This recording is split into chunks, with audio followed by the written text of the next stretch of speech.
당신 자르는 건 전화 한 통이면 돼요. 한 통이고. 30년간 무시당한 버스 기사, 알고 보니 3조 재벌 그룹 진짜 회장이었습니다.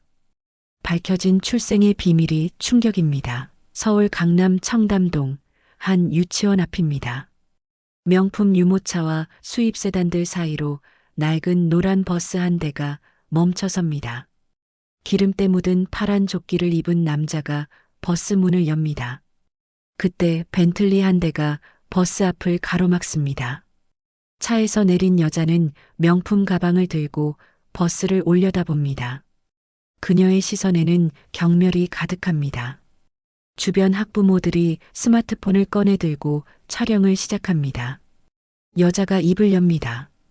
하지만 그녀는 몰랐습니다. 자신이 지금 조롱하는 이 남자가 누구인지, 그리고 1시간 뒤 자신의 세계가 완전히 무너질 것이라는 사실을.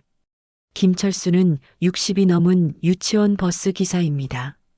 그는 매일 새벽 5시에 일어나 낡은 원룸을 나섭니다. 차고지로 향하는 그의 발걸음은 무겁습니다. 40년을 이렇게 살아왔습니다. 그의 인생에는 기록이 없습니다. 고아원 출신입니다. 입소 기록에는 단 한 줄만 적혀 있습니다. 주소 미상, 보호자 미상. 그는 이름도 생일도 부모도 모릅니다. 다만 고아원 원장이 정해준 생일이 하나 있을 뿐입니다. 버스를 몰기 시작한 것은 50대 초반입니다. 그전에는 공장 노동자, 청소부, 배달원을 전전했습니다. 돈을 모아 버스 면허를 땄고 유치원 버스 기사가 되었습니다. 아이들이 좋았습니다.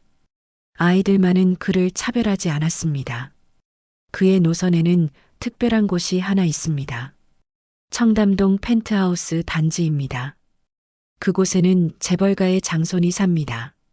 정확히는 재벌 회장의 차남 부부와 손자가 삽니다. 그 집 아이를 태우는 것이 그의 하루 중 가장 긴장되는 순간입니다. 보안은 삼엄합니다. CCTV가 사방에 있고 경비원들이 모든 차량을 검문합니다. 다른 학부모들도 이 집 앞에서는 조용합니다. 모두가 압니다. 이 집이 어떤 집인지, 그리고 이 집 며느리가 얼마나 무서운 사람인지. 박지는 재벌 회장의 차남 며느리입니다. 명문대를 나왔고 외모도 빼어납니다. 무엇보다 그녀는 확신합니다. 자신의 남편이 이 집안을 물려받을 것이라고. 장남은 일찍 죽었고 이제 남은 건 차남뿐입니다. 그러니 자신의 아들이 이 재벌 가문의 유일한 후계자라고 믿습니다. 그날도 버스는 정시에 펜트하우스 앞에 섭니다. 하지만 아이가 나오지 않습니다. 철수는 기다립니다. 5분, 10분, 15분. 다른 아이들이 차 안에서 지루해합니다. 하지만 그는 경적을 울릴 수 없습니다. 이 집 앞에서는 어떤 소음도 허용되지 않습니다. 20분이 지나 현관문이 열립니다. 박지은이 아이의 손을 잡고 나옵니다. 서두르는 기색이 없습니다. 천천히 걷습니다. 마치 세상이 자신을 기다려야 한다는 듯이. 뒤따라 가정부가 아이의 가방을 들고 나옵니다.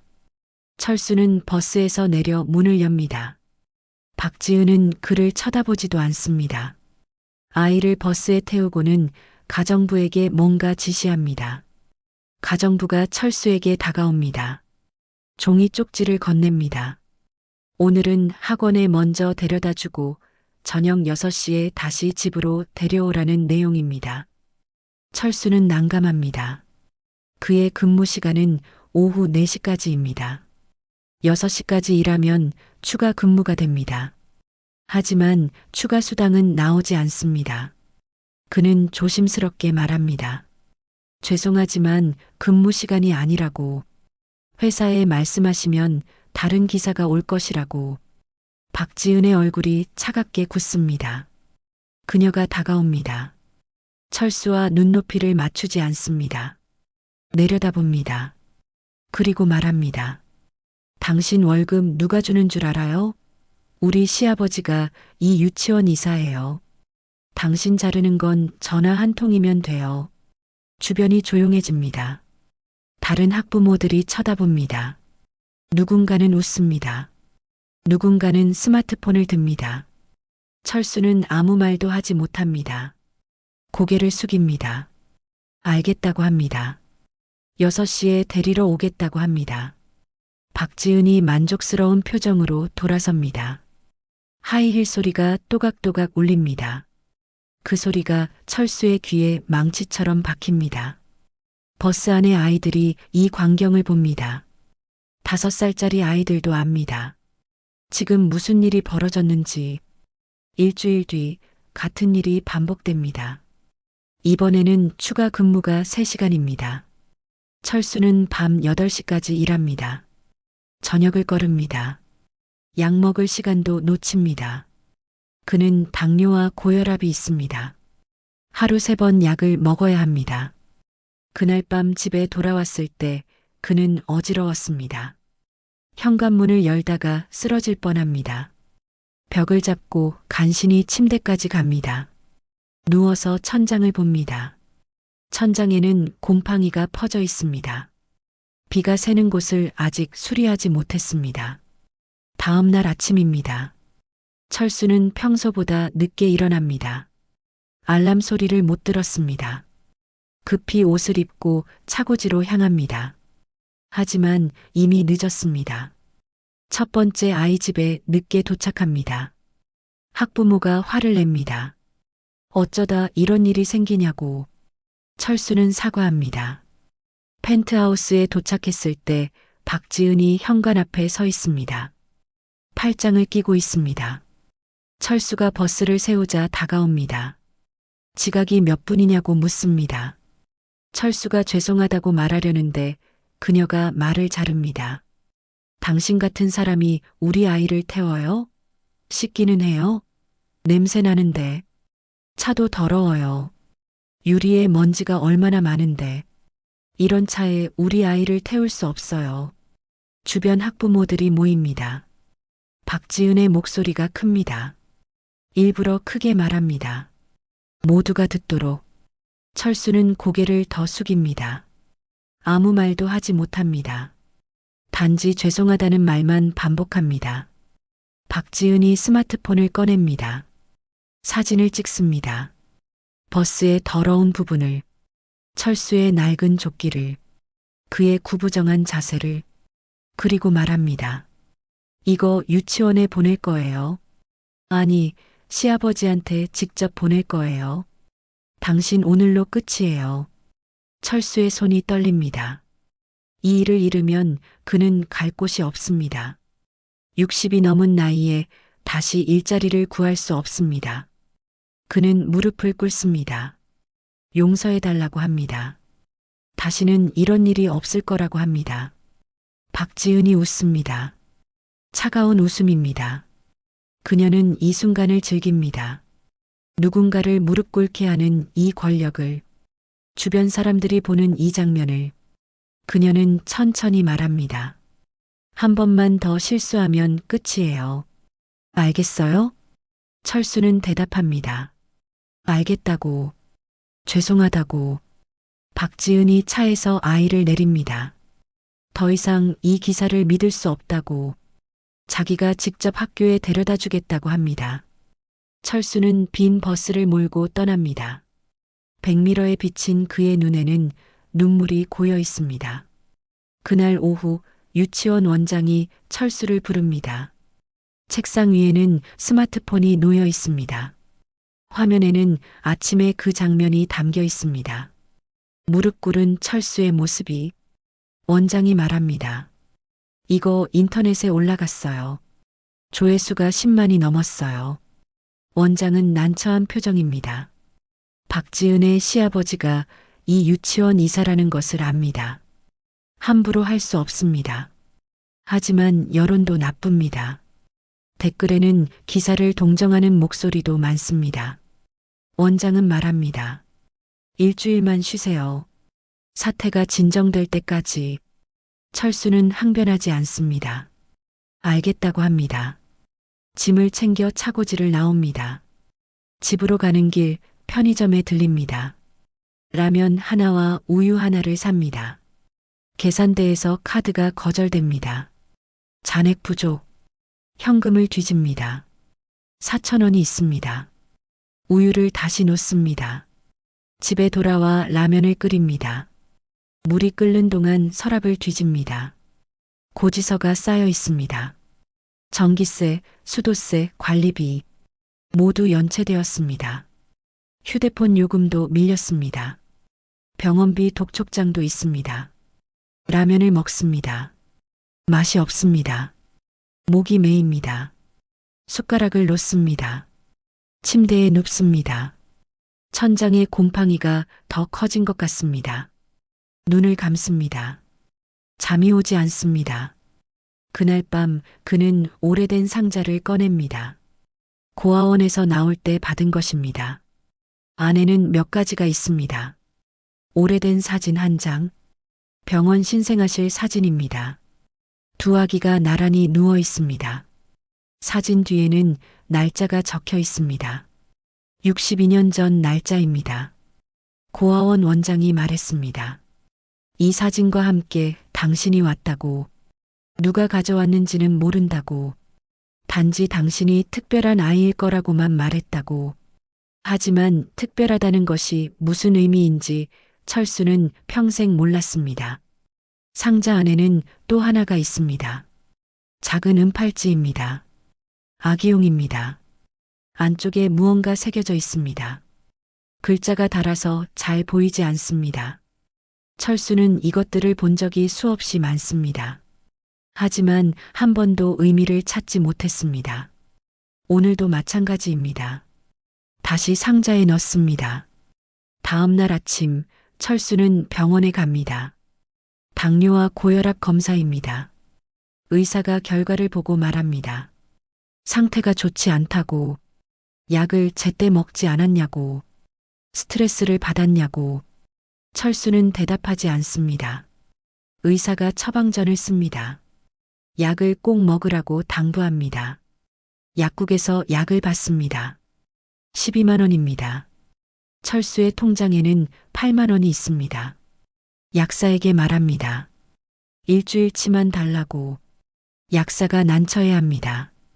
약은 한 달치로 나온다고. 쪼갤 수 없다고. 철수는 약봉지를 놓고 나옵니다. 공원 벤치에 앉습니다. 비둘기들이 모입니다. 주머니에 과자 부스러기가 있습니다. 던져줍니다. 비둘기들이 쪼아 먹습니다. 철수는 그 모습을 봅니다. 비둘기들도 먹고 삽니다. 자기도 먹고 삽니다. 별 차이가 없습니다. 옆 벤치에 노인이 앉습니다. 신문을 읽습니다. 철수가 우연히 신문을 봅니다. 일면에 큰 기사가 있습니다. 재벌 회장 건강 악화, 후계 문제 급부상. 사진에는 휠체어에 앉은 노인이 보입니다. 철수는 관심이 없습니다. 재벌의 세계는 자신과 무관합니다. 집으로 돌아가려는데 휴대폰이 울립니다. 모르는 번호입니다. 받습니다. 남자 목소리가 들립니다. 김철수 씨 맞으십니까? 변호사 사무실입니다. 별일이 있습니다. 내일 오전 10시에 저희 사무실로 와주시겠습니까? 철수는 당황합니다. 변호사라니. 무슨 일인지 묻습니다.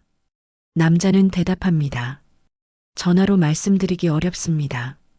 직접 오시면 설명드리겠습니다. 주소를 알려줍니다. 강남 한복판입니다. 철수는 불안합니다.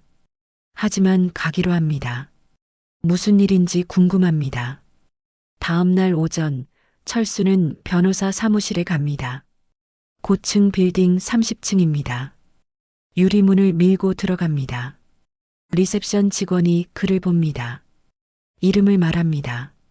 직원이 안내합니다. 회의실로 들어갑니다.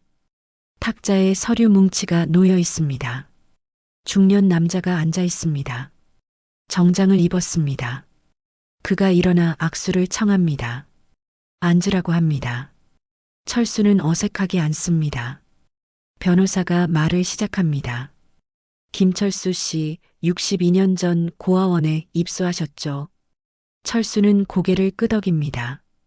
변호사가 서류를 펼칩니다. 첫 장은 신생아실 교대일지입니다. 62년 전 기록입니다. 빨간 펜으로 표시가 되어 있습니다. 신생아 대조 오류. 변호사가 설명합니다. 그날 밤 신생아실에서 사고가 있었습니다. 두 아기의 이름표가 바뀌었습니다. 하나는 재벌 회장의 장손이었습니다.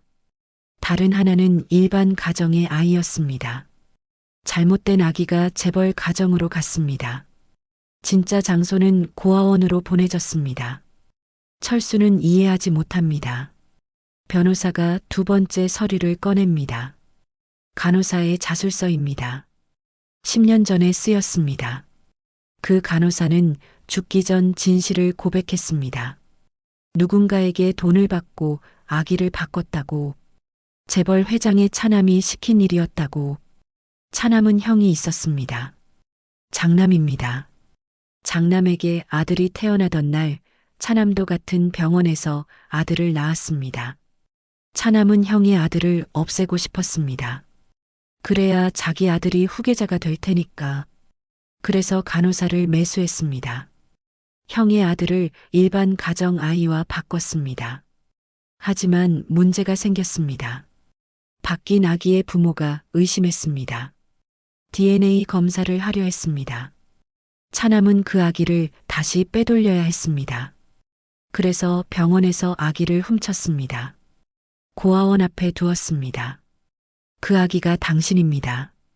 철수는 숨이 막힙니다. 변호사가 세 번째 서류를 꺼냅니다. 재벌 회장의 유언장입니다.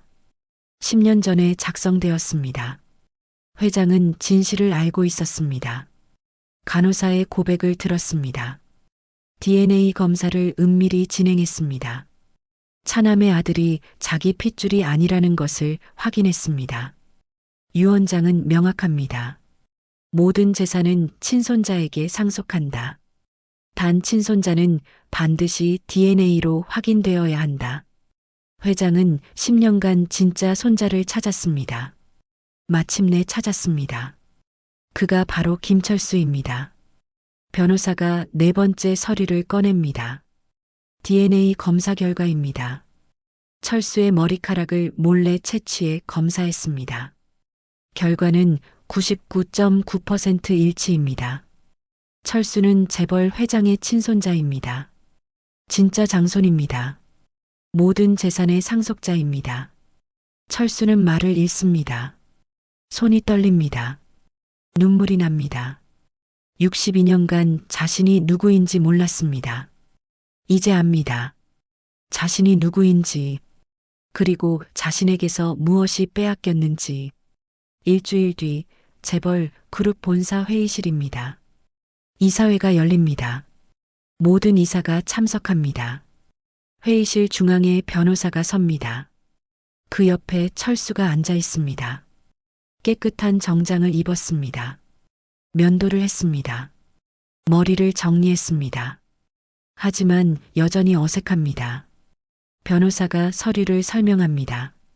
신생아실 기록, 간호사 자술서, 회장 유언장, DNA 검사 결과. 모든 서류가 한 가지를 증명합니다. 김철수가 진짜 장손이라는 것을. 이사들이 웅성거립니다. 믿을 수 없다는 표정입니다. 변호사가 말합니다. 회장의 유언에 따라 모든 재산은 김철수에게 상속됩니다.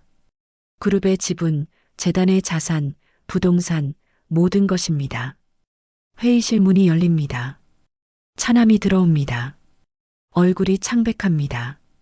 옆에 박지은이 따라 들어옵니다. 그녀의 얼굴도 하얗습니다. 차남이 소리칩니다.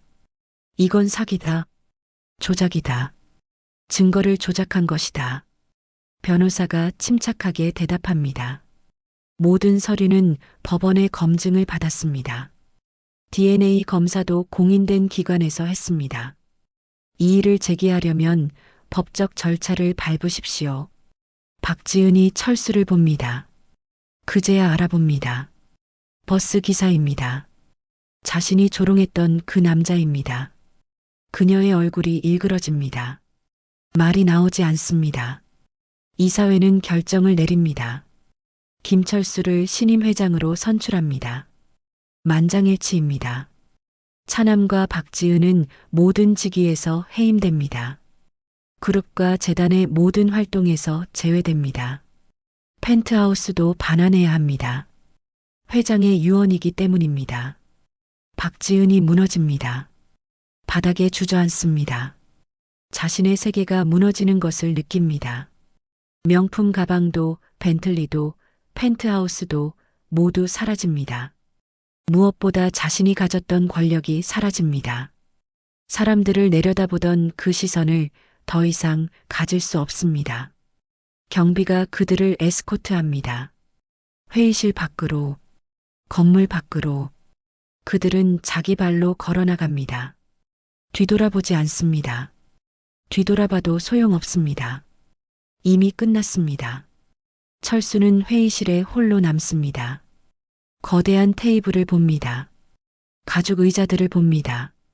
창밖의 서울 전망을 봅니다. 모든 것이 낯섭니다. 하지만 이것이 이제 자신의 자리입니다. 한 달 뒤입니다. 철수는 여전히 버스를 몹니다. 사람들이 이상하게 여깁니다. 회장이 왜 버스를 모냐고. 철수는 대답합니다. 아이들이 좋아서라고. 하지만 이제는 다릅니다. 새 버스입니다. 깨끗하고 안전합니다. 냉난방이 완벽합니다. 철수는 새 유니폼을 입습니다. 깨끗한 파란색입니다. 이름표가 달려 있습니다. 김철수 회장. 그의 첫 번째 결정은 간단했습니다. 모든 유치원 버스 기사의 처우를 개선하는 것입니다. 월급을 2배로 올렸습니다. 초과 근무 수당을 신설했습니다. 건강검진을 의무화했습니다. 퇴직금을 보장했습니다. 두 번째 결정은 고아원 지원이었습니다. 매년 10억 원을 고아원에 기부합니다. 장학금을 만들었습니다. 고아원 출신 아이들이 대학에 갈 수 있도록, 철수처럼 기회를 잃지 않도록. 청담동 펜트하우스는 비어 있습니다. 철수는 그곳에 가지 않습니다. 여전히 원룸에 삽니다. 곰팡이를 없앴습니다. 보일러를 고쳤습니다. 하지만 이사하지 않았습니다. 이곳이 편합니다. 박지은은 이혼했습니다. 차남은 모든 것을 잃었습니다. 그들은 서울을 떠났습니다. 소식이 없습니다. 철수는 그들을 용서했습니다. 복수하지 않았습니다. 단지 진실이 밝혀진 것뿐입니다. 어느 날 철수는 신생아실을 방문합니다. 62년 전 그 병원입니다. 이제는 새 건물입니다. 하지만 신생아실은 여전히 3층에 있습니다. 유리창 너머로 아기들을 봅니다. 작은 생명들입니다. 각자의 이름표를 달고 있습니다. 철수는 생각합니다. 이름이 중요한 게 아니라고. 어떻게 사느냐가 중요하다고. 그는 62년간 김철수로 살았습니다. 가난하고 외로웠지만 성실했습니다. 그 성실함이 그를 지켰습니다. 저녁입니다. 철수는 버스를 차고지에 세웁니다. 시동을 끕니다. 차에서 내립니다. 하늘을 봅니다. 별이 빛납니다. 그는 62년 만에 처음으로 자신의 이름을 압니다. 하지만 그 이름보다 중요한 것을 압니다. 자신이 어떤 사람인지, 그리고 앞으로 어떤 사람이 될 것인지. 지금까지 시청해주신 여러분 감사합니다. 다음 시간에 더 따뜻한 이야기로 찾아뵙겠습니다. 구독과 좋아요는 저에게 큰 힘이 됩니다. 행복하세요.